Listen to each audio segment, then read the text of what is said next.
I think it's important. Like we spend so much time giving our like design mind and our creations to a brand and to different people, and we have nothing to like have for ourselves, right? We have nothing that we built ourselves and can say that it's like 100% ours. So I was thinking like, what could I create that would be ultimately myself? What would be me?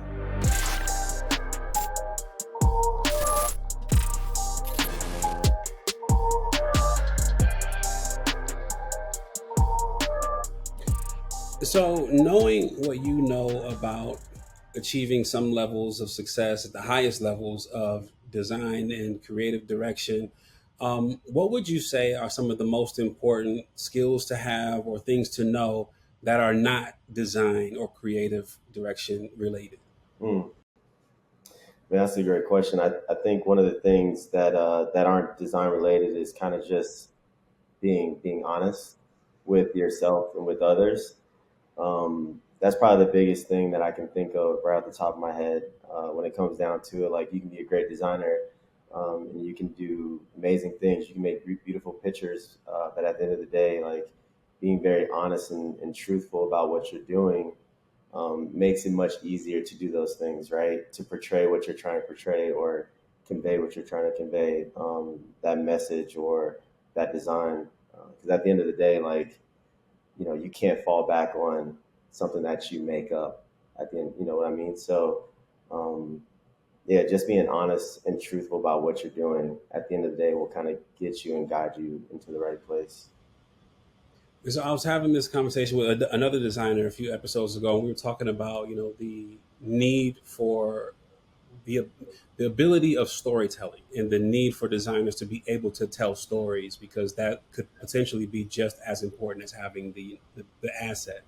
Can you talk a little bit about that from your perspective? Yeah, just the storytelling part, like being able to have the ability to storytell. Yeah, communicating your idea because it's one thing to have a dope shoe, I imagine, Yeah, and it's another thing to be able to translate that dope shoe to make other people know that it's dope. yeah, no, it's true. I mean, it's kind of like stand up comedy, right? Not saying that you're trying to make people laugh, but just being able to kind of like transfer everything that you just put into that work, whether it's a building, whether it's a chair, whether it's a shoe, and kind of be able to share that journey. And that's also where that truthfulness, that honestness comes back, where you're like, I worked so hard throughout the entire process.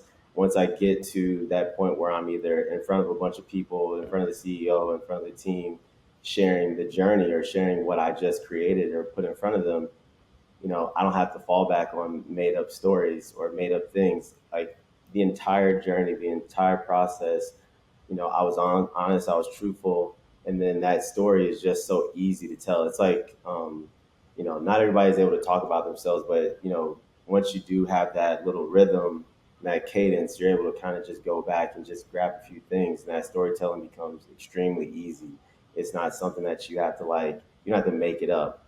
You know what I mean? It makes it much easier at the end of the day when it comes to storytelling. But it's definitely important though.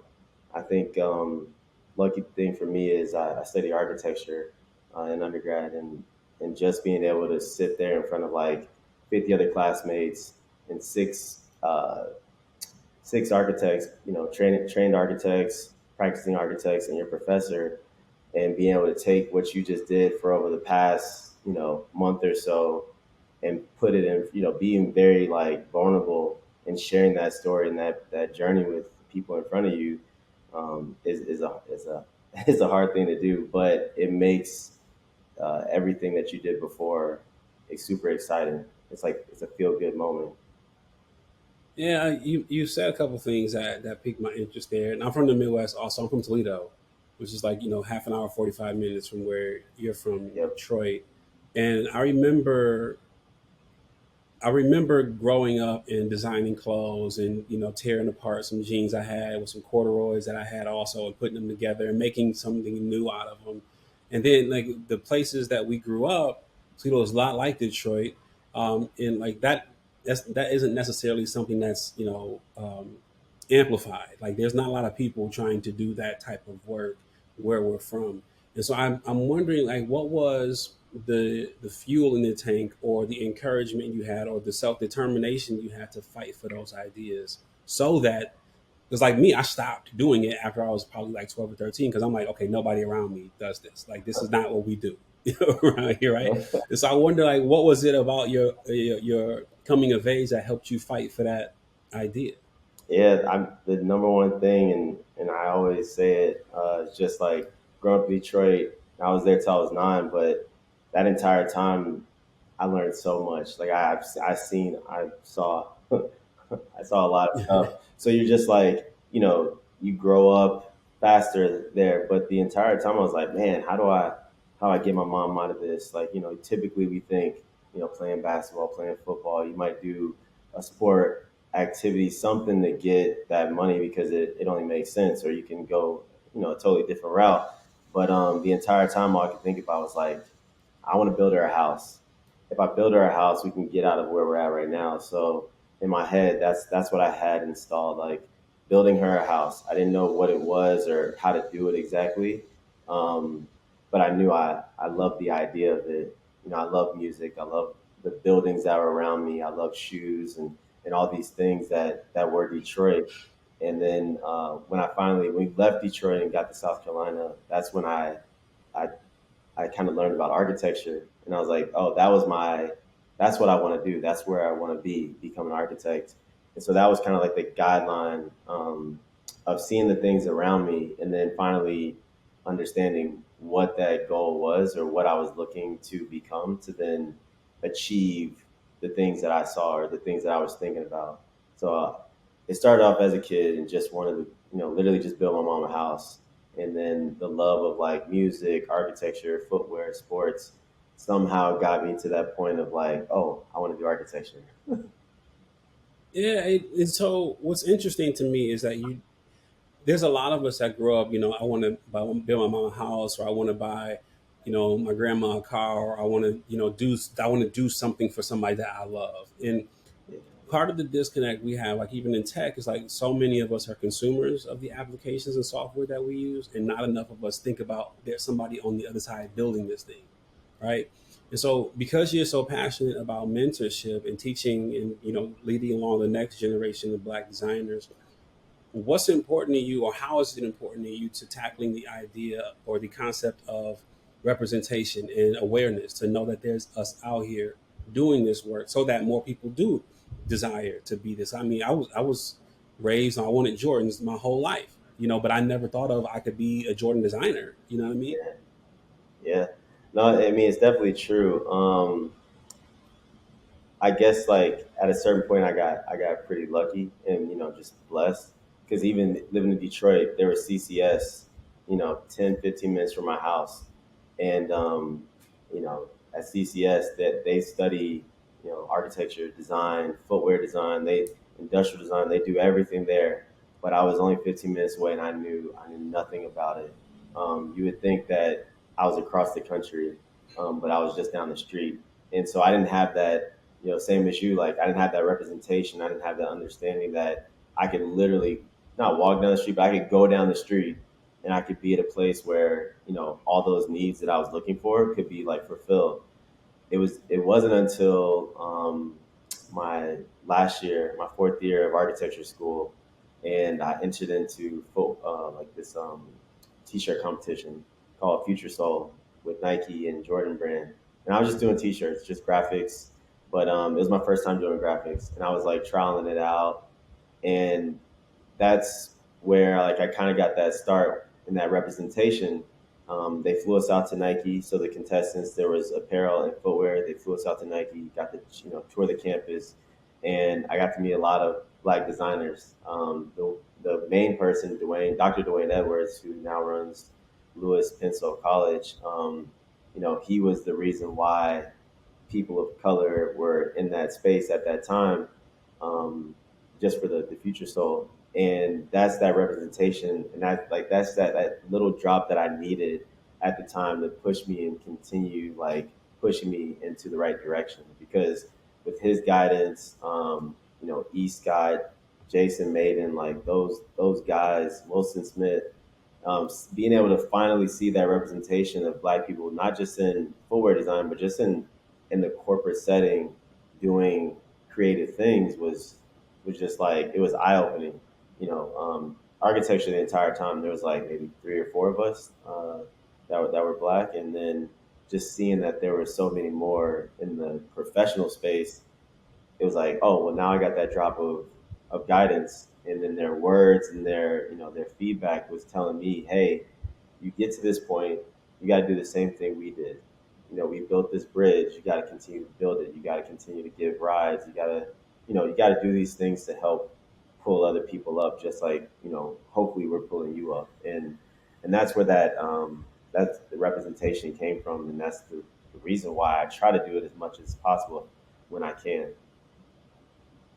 Yeah, so I was talking with a friend of mine, Daryl Brown, who you might know, was Midwest Kids and Daryl Brown Clothing Company. Was at one point Kanye's, he was one of the stylists for Kanye, and we Yeah. were talking about his aesthetic. And if you know Daryl, or even his line, it's very workwear. It's workwear, effectively across the board, because he used to work on the train, the railroad. And we're both from Toledo, and we were talking about this is because I'm interested in your design aesthetic and how much of your upbringing in the Midwest in Detroit may speak to it. Like some other designers might have something in their childhood that speaks to how they design. So, is there anything about your upbringing in the Midwest in Detroit that speaks to what you put to pen and paper? Yeah, I mean, I definitely think so. Again, going back to being a kid, just like that architecture, the music, the design. Like you think about so many different things that that kind of pop out. Even right now, I'm wearing like Carhartt for my T-shirt and my Yeah, jacket. yeah, you see it. Yeah, you it's, see it. it's It's what we. it's not even on purpose. It's just Yeah, it's a yeah, it's a good feeling. So yeah, I would definitely say so, at least from my visual aesthetics, But then when it comes to like from a design perspective, I would say so. It might not always be in what I physically create, so consciously, might be subconsciously, but even in the way that I like appreciate certain houses, like if you think about like all brick duplexes that we have in the Midwest, the way that we dress is a little bit different. The way that we speak is different. So there's a lot of different things that pop up, and it might not be as I might not be like very cautious of like me doing it. yeah. It might just be like muscle memory, not even noticing it. And I was reading an interview where you talked about before you got to Easy, and you said this in the interview. You said, when I went into the interview, I was talking to them, and I was like, "Hey, I'll do this technical designer role for now, but just so you understand, after a year, I want to be a footwear designer. I already had the tools and the knowledge, so after a year of being a technical designer, I was a footwear designer at Yeezy, and so." Or at Adidas, maybe even before Yeezy. I'm not sure which was it, Adidas or Yeezy But specifically. yeah, It was easy. it was Yeezy and Adidas, so it was Adidas Yeezy. Gotcha, gotcha. And so I wonder what gave you the confidence to speak up in that way. Like so many of us just want the opportunity to get into something that could be special, but you were effectively putting like, "Yo, I want this is what I want," and that could even put you at risk of not getting it. But you had the confidence, and what? So I'm interested in what gave you that. Man, I just had to do it. I To be honest, I think it's just kind of my personality. It's like at the end of the day, like you have nothing to lose. Grandpa told me the same thing. Like you ask for what you want, all they can say is no, and doesn't no really Yeah, hurt you. And I didn't see anything wrong with what I was saying. Also, I just came from Skills, which was in Carlsbad, and I was a product designer there. So for me, I was taking a step back. I was about to be a senior designer, doing sports performance, like training equipment and stuff like that. But it was going to be a step down. So I wanted them to understand like where my goals were. So then I couldn't like say that it was ever lost or it wasn't heard. It was like you have to speak up for yourself, represent yourself. Otherwise, they'll just say, "Oh, well, you didn't tell me that you wanted to do that. I didn't know," and that's a great response for them to kind of cover up your progress pretty much. So it was that was probably the reason why, and then also understanding that I was going to be one of the only black people again in the space, especially for Yeezy. I did the same thing at Skills. Like for about 2 years, I was the only black person at Skills. So for me, I was like, I was going to stick out anyway, so I might as well, make it understood and known, before I even started in the brand. Yeah. And just so I'm clear, when we talked about, it was Adidas slash Yeezy, I'm curious on how that relationship between Adidas and Yeezy was, because I know sometimes it's okay, Yeezy and the team can go do whatever they want, and they show up at the end of the day and show Adidas what they did. But is it more integrated, that relationship between that Adidas team and that Yeezy team? Yeah, yeah, the foot, especially footwear. Apparel was separate at the beginning. Apparel was like a part of Adidas as well, Adidas Yeezy. But for footwear, it was pretty integrated. Like working with Okay. people like Steven Smith and the team over at Yeezy. We were all one, so it was a group that we were working together every single day. So yeah, it wasn't like I was working in an Adidas office. I was working in the Calabasas Yeezy office with the team. So actually, it felt like I wasn't even Adidas. Mm. I Yeah. would go up to Portland to like visit the campus and stuff like that, and you felt like you were still just Yeezy. You didn't really feel like you were Adidas. So it was interesting. Nobody made it that way. It was just kind of how it was set up. And so, further on the question about your transitioning to a role that, I'll say this, was beneath you in your career trajectory. Um, how did it make sense for you? What was the thesis? What was the thought process you went through to say, you know what, taking this step back in my career makes sense? Yeah, I mean the biggest thing I wanted to get into footwear.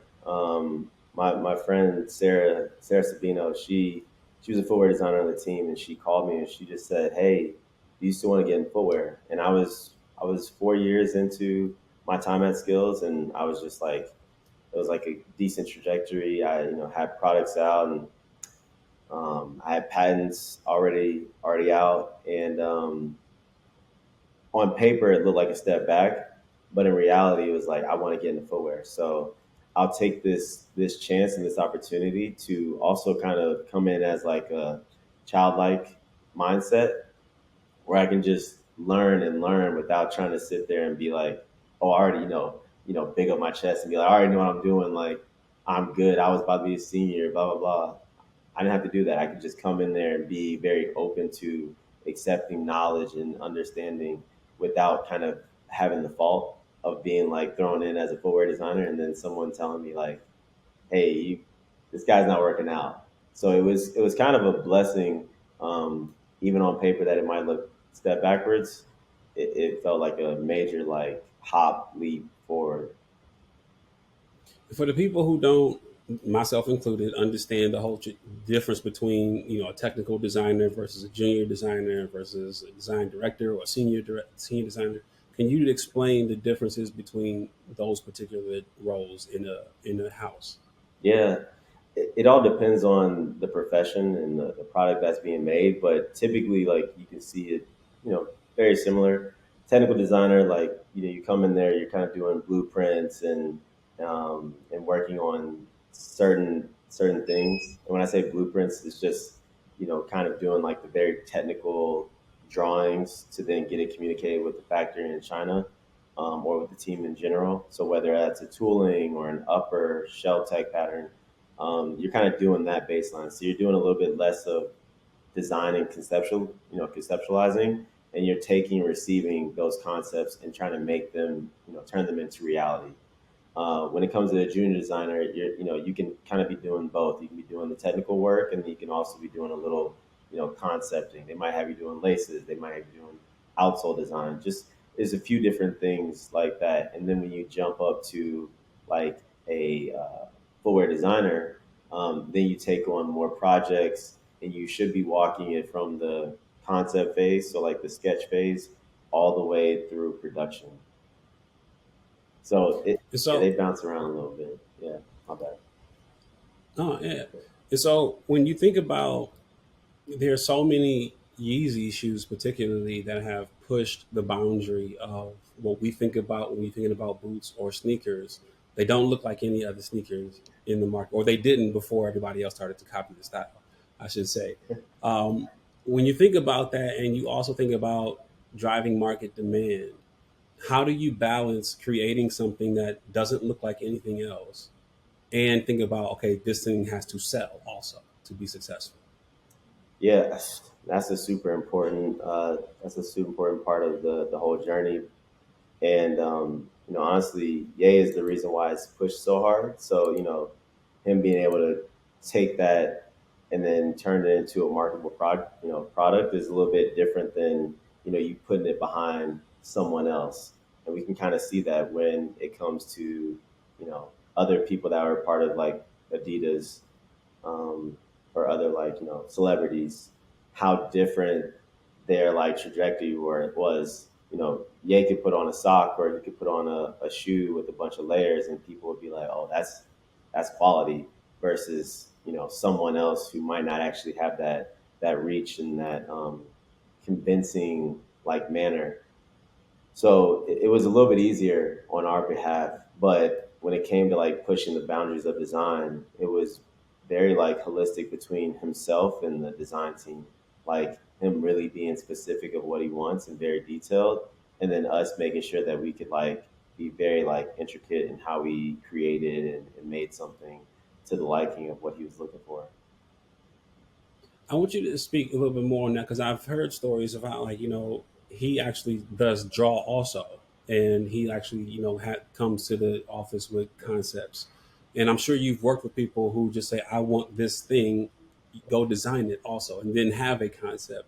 So talk to me about the different relationship and different working types there is when you have somebody who actually has some skill and they come to the office with drawings versus just being given a task. Yeah, at the end of the day, like a lot of people do just take what's given to them when it comes from a design perspective, or they might be a little bit nicer. Um, I've heard stories about Pharrell where he's a little bit, as we can all see that he has like a very like caring soul. So when it comes to sharing, footwear and designs with him, it could be much different than when it comes to Ye, where he's like, you come in and you show him something and he's liking it, but he has a specific eye of what he wants. So he might take it, and sharpie it, update it, or I think his mind works a lot different than a lot of people's, where he has like this Rolodex of designs and footwear and names in his head, and he can like kind of call out to a specific shoe or a specific area of a shoe and just be like, hey, can we go get this?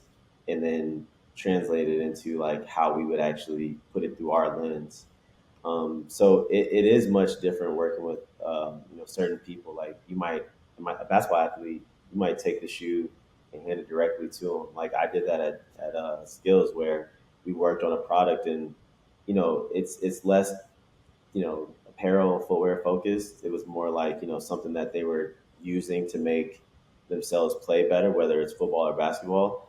And so a lot of times they didn't have the verbiage to be like giving great detailed feedback. They might be like, yeah, that's cool, and that's it. Or they might just accept the product as is and have no feedback. But I think with Ye, it's more so the sense where he's very detailed, very like that detail oriented mindset that he has is super specific, and it really does push the boundaries. So you can like put up 100 different designs, and only two might be the one that we go forward with, and concept out, prototype out, sample out, and it's just a different way of working, and that goes through all across his products, whether it's footwear, apparel, architecture, you name it. So talk to me. So I want to understand the differences in these working relationships. I was interviewing Jeff Staple for this podcast also, and he was talking about at his level, or his the way his business is designed. There's a bunch of designers there, obviously, but there's designs that he had nothing to do with. One, and some he said he probably wouldn't have even put up. He wouldn't even wear that. But he understands where he's at. Like, this is what, I guess the market is demanding. I'm paraphrasing that part. Yeah, But talk to me about the different ways these fashion houses work and these labels work, to where you can have somebody like a Jeff Staple who's got, these things out in the marketplace that he has both A, nothing to do with, and B, probably wouldn't wear himself, because it doesn't sound like Yeezy would ever work that yeah, yeah, yeah. way. It's tough. Like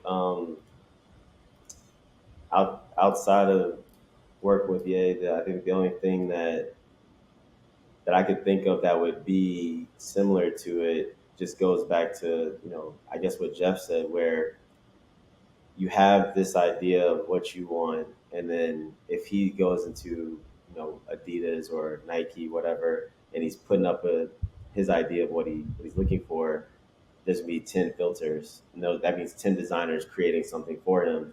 And depending on, the brand, the business unit, they might the marketing people might see a direction for the design. The way we worked was a little bit different, because typically the marketing people, they give you like a brief, like here's the direction of what we want. Um, for us, it was different. Like he would give us the brief, not a paper, but just like a brief, like, hey, I want a waterproof boot you know, that could help me fly.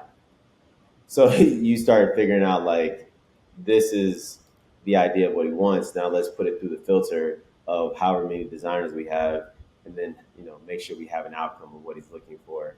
Um, I guess for Jeff's, the way that Jeff was putting it is a little bit different. It's just a different filter, right? Like that's the biggest difference when it comes to Yeezy versus any other business unit or brand.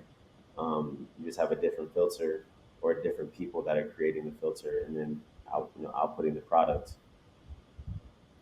I want to talk about Joyshed a little bit. First, if you can introduce us to what you're working on, with Joyshed. I'm gonna give it to you to just introduce it first, then I have some questions. Yeah, yeah, yeah. So Joyce started off as me just wanting to have something of my own. I think it's important. Like we spend so much time giving our like design mind and our creations to a brand and, to different people, and we have nothing to like have for ourselves, right? We have nothing that we built ourselves and can say that it's like 100% ours. So, I was thinking like, what could I create that would be, ultimately myself? What would be me? And so I thought, I was like, basketball shorts. I love basketball. I play it as much as possible. I played it growing up as a kid. And growing up, I would just buy. If I had money, I would just buy every single short. I go on eBay and get the authentic or the replicas of UNC or Detroit Pistons, whatever I could find. Just something to be, tangible and just see it. And I'm not gonna lie, I probably have or I've had over like 200 pairs of different basketball shorts, different Wow. brands. Um, and so I was like, what can I do that's going to be real to myself? And that's where it came with just the idea of having basketball shorts.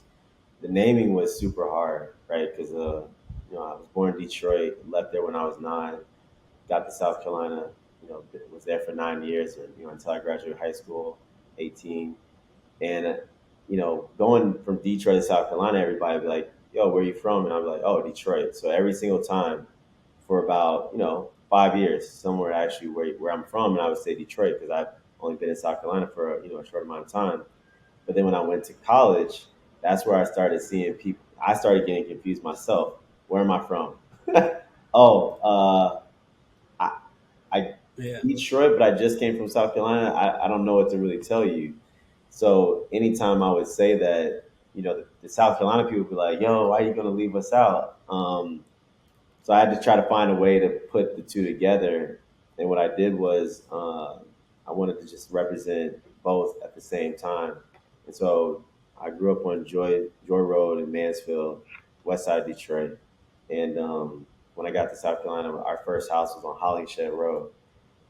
So I was like, how do I make this right? So I took Joy Road, and I took Hollingshed, took the first part of that, Joy, Shed, put them together, and it just sounded right. It clicked for a little bit, and I was like, okay, I can make this work. And that's how it was born, just from the idea, at least the naming. part of it. It's like, where's my DNA? You know, where are the two places that influence me the most, and how can I represent that through a product or, you know, through a look? And yeah, that's where it all came from. How do you go about repping where you're from in a way that can translate successfully to people who have no affinity towards, you know, Joy Road and Hollingshed? Like, how do you do that? Yeah, I mean Or that does it matter that they even know what it means? I I think what has worked, or what I feel that has worked, is people being, again, being honest and truthful, you know, truthful with themselves, and then that hopefully, you know, comes across the right way to the other people, right? So if you can like show your honest self and be truthful to yourself, like, you know, the people from Detroit, the people from Irmo, South Carolina, you know, obviously right off rip, they'll love it just because of the naming, just because of, like, you know, who I am. But when it comes to other people, that's when the design portion comes in. I think people will love the honest truth about, you know, why you created the brand and what you're trying to do with it. And then also the product will then speak for itself. So, you know, that's why it took so long to get to where it's at right now. And as simple and simplistic and clean as it looks, again, I think that's where that Detroit eye comes from, that very simplistic look, and not being like too loud, but also being very, you know, very like, you're, you know, yourself. That Midwest, like, we're not very. I don't feel that we're very loud, but we do know ourselves, and you kind of like, there's like a reverberation of respect in the way you carry yourself as well. So that's kind of how I see the brand. You're very passionate, as we discussed, about mentoring the next generation of Black designers. What piques your interest in selecting who you're going to work with? I mean, I can imagine you get a lot of emails, a lot of DMs, or, you know, whatever. People reach out. You know, I would work for free. I would do whatever just to be around. Like, how do you? What gets you excited about somebody? I think the consistency, right? A lot of people, and you're right, like, definitely get a lot of DMs or a lot of emails, and I try my best to respond to them all, and it's not easy. Like, and I'm not even, I don't think I'm big time at all. I'm just like a small whatever person. I'm just chilling, and it's tough still. So I can't imagine being, you know, even more, you know, face forward to the public. And but I think the biggest thing is someone being very consistent. And one thing I've learned from having mentors myself is, once I do get that person having a conversation, whether it's the first or a second, once that person shows that they can kind of like be very like strategic and very, on top of the things that I do share with them, that really helps. Like with one of my mentors, Jason Maiden, like, anytime that we have a conversation, and anytime that he shares his knowledge with me, and then almost gives me like a task, even if he doesn't say it's a task, I take it as a task, right? Just from playing sports, I try my best to make sure that I come back to him with results, just so I can say like, hey, I didn't take what you just said and the time you gave me for granted. I made sure that I like went through, I built what you said, and I brought it back to you so I could show it to you. So that consistency, and that person being understanding of like the timing and the knowledge share, and them appreciating it, and then, you know, finding a way to either share it back with me or, you know, give it to the next person. That's what really shows me that that person cares. And it's, you know, it feels good once you see them doing that too. So it's the best part about it. When I think about the industries that are being democratized in so many ways, if I want to drive for a living, I don't have to go work for a limo company or a bus company. I can legit just jump on Uber and do it myself. If I want to be a musician, I don't have to get on Def Row or Def Jam or whatever, you know, or good music. I can put out my music by myself. From a fashion perspective, where's the opportunity for designers to find success without, you know, getting hired by a house? You know, honestly, a lot of people have been doing amazing jobs on Instagram and social media, which is it's a lot different, right? Like people have been able to have their almost resume from creating things online. Now that doesn't always turn into product, or it turns into like opportunities. But I have seen it work for a lot of people where, some you might see somebody on Instagram and be like, hey, like let's go get them and have a conversation, see what else they can do, and see, how they work and how their mind works. Um, so I don't think that anyone needs to jump, to a Nike or an Adidas. I think it's a great opportunity for people that want to do that. But nowadays we have I don't want to say easier route, but multiple routes. It's not just like Nike or Adidas or Reebok. You don't have to go down those paths. There's other ways around it, like creating your own brand. Not it's tough. It's tough, but it's an opportunity that you kind of create for yourself. And then once you get to that point, people hopefully will see it. And then also, what's amazing now is people are able to do like 3D printing. I would speak to AI, but I'd rather jump to the 3D printing because we've seen it become, something major like Zellerfeld, creating 3D and giving designers the opportunity to put their brand or, put their ideas out there into a physical form because it's not always easy to create a product or even, especially not a shoe. A shoe takes mold costs, takes upper costs. Um, you know, in doing 3D printing, it also costs, but the upfront is not as much as like creating, a person's own shoes. So I think you're right. You don't have to go through like a house or through a brand. You can always find other ways, and I think those ways are definitely being opened up, like 3D printing, even AI, conceptualizing and sharing it on Instagram or TikTok. There's just so many new ways of finding your voice and kind of being able to share with other people. And two more things I want to get to before I let you go. One, I just thought this was super interesting. I was thinking about this, that hip hop has had an undeniable impact on fashion. I think we would all agree with that. And now you have Afro beats, which is top of the charts. A lot of music. I was reading this tweet by Lil Duval the other day. He's talking about had the Afro beats take over because you go to the club now, all they playing is Afro beats. And I wonder what you think that impact may have on fashion. Just Afro beats in general. Yeah, the culture of Yeah. the African culture, number one, but Afro beats more specifically. Yeah, I mean, again, we've had an impact on America, on the world, ourselves, just being Black people in general. Like, you know, they put us on marketing campaigns. They don't. We're not always behind the scenes creating the product or creating the guidelines or the marketing plan, etc. But we are the reason why fashion, apparel, footwear, all these things are in the space that it's in today. Now, add on Afro beats or the continent of Africa, it's just going to make the takeover is going to be very interesting.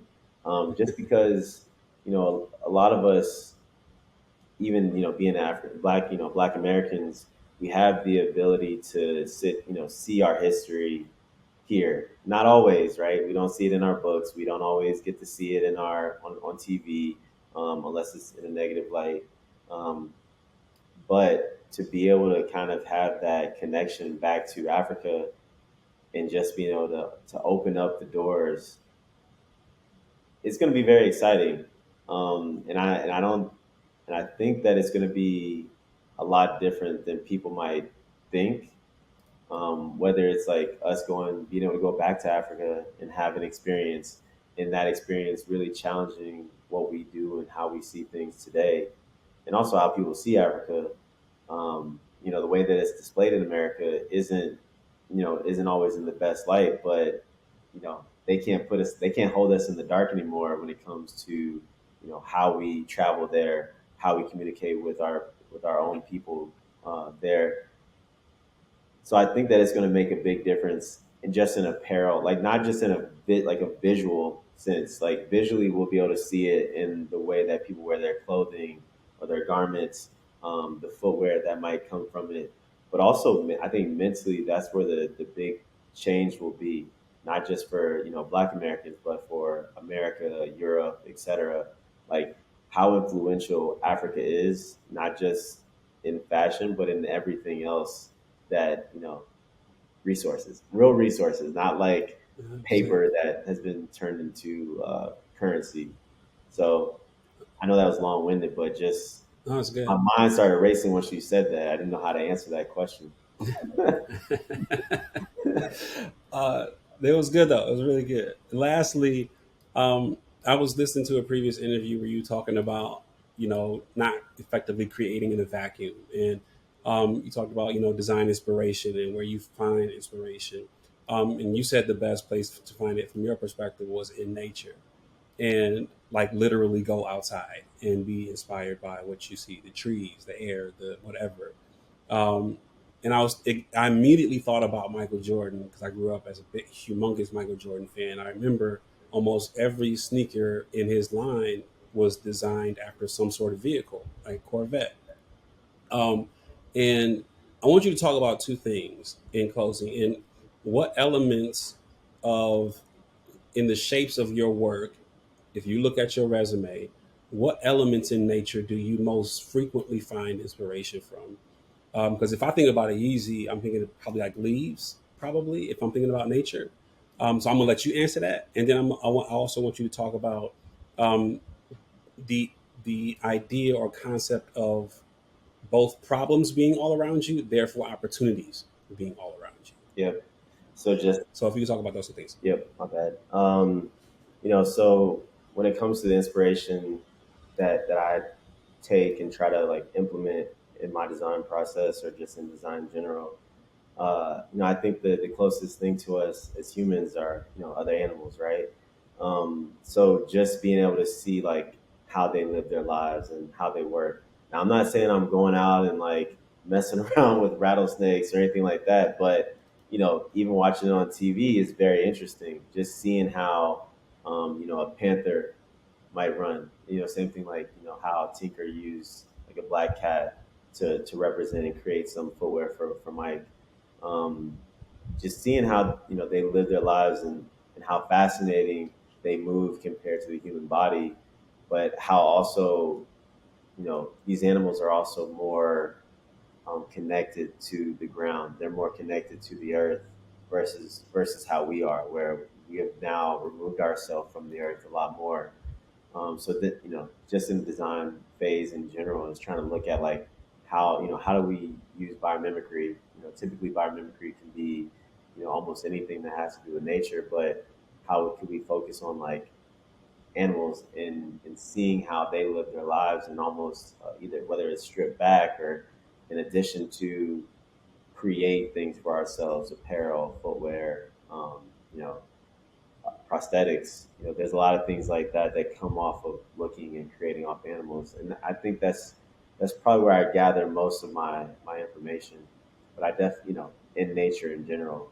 But when it comes to animals, I keep it on the TV as much as possible.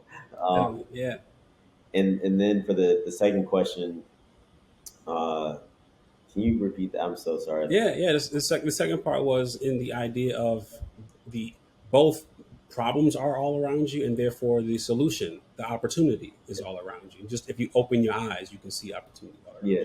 No. Okay. So for the second question, just like the problems and opportunities, I think that's how a lot of design is created. That's you might think that way, but a lot of times it's sometimes it's not. But for me personally, um, it's like having an equation, right? And it goes back to the idea of process and progress through that process. So just understanding and seeing like there are opportunities everywhere. How do you really take that internally and then filter through your own lens? Because a lot of people are, I wouldn't call them like an opportunist, but instead of really finding a problem, more people just kind of like that what they're creating is not solution based. They're not solving a problem, they're just creating extra to what's already out in the world.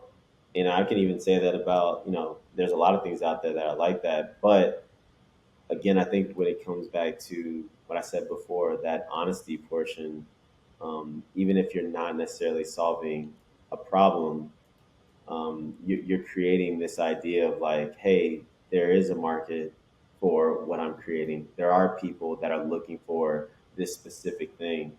And it might not be a specific problem, but you might just be saying, like, okay, here's a group of people. Here, these are the things that I want to represent.